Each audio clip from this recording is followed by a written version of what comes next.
What is up, gentlemen? Welcome back to another video, and today we are going to be talking about 3 style rules for watches. If you guys did not know, I'm a huge watch fanatic, whatever you want to call it. I'm really into watches. So as I elevate my lifestyle and who I am as a man, watches will more than likely run parallel to that. It's just going to be one of those things which I reward myself with. Watches are just one of those things that every man could obtain and be like, oh, this is it. This is something that I've been working hard for, or something I'm going to reward myself that I've been working hard for. And it's just like one of those staples that a man could have and pass on to his kids. So what I'm going to do is I'm going to break down some rules or mistakes you're probably making. I've made in previous videos.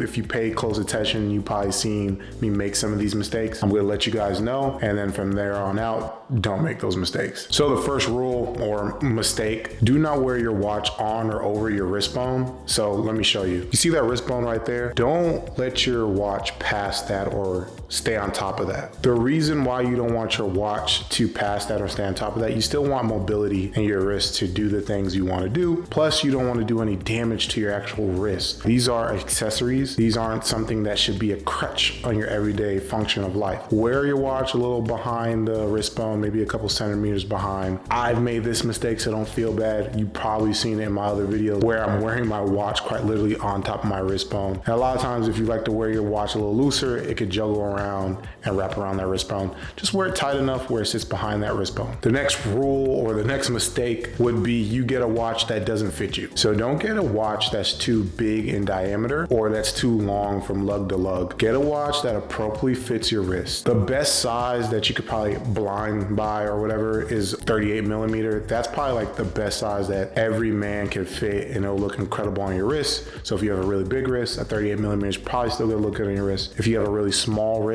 at 38 millimeters, probably still gonna look good on your wrist. Nonetheless, don't get a big, clunky, chunky watch that doesn't fit your wrist. Don't have a really skinny wrist and wear a massive watch.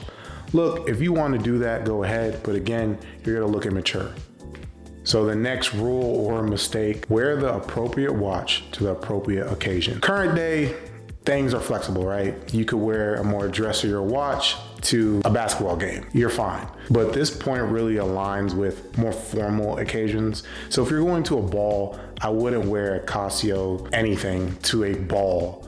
I would put on my best dress watch. If I'm going to the gym, here's another good example, I wouldn't wear a longer one on my wrist. No, what are you doing? You look weird and off, and it looks a little showboaty too if you have this absolutely magnificent watch in this rugged environment. Please pay attention to the situation you're in, the environment you're in, and wear a watch that appropriately calls for whatever occasion you're going to. And that's why a lot of people love do-it-all type watches. You could probably think about your Rolex Datejust. You could probably think about your Omega Aquaterra. Things like those watches, they could kind of do it all. They could be in dressier environments, or you could wear them at more rugged environments. I wouldn't necessarily wear an Omega Aquaterra in the gym, but you get what I'm trying to say. You could be on a boat with an Omega Aquaterra. Maybe you're going diving. So those are a few mistakes, 3 to be exact, that you're probably making with your watches. So stop. Don't make those watch mistakes anymore. I'm going to stop. And if I come across anything new, I will make sure to share that with you guys. Like, comment, and subscribe, and I will catch you gentlemen in the next one.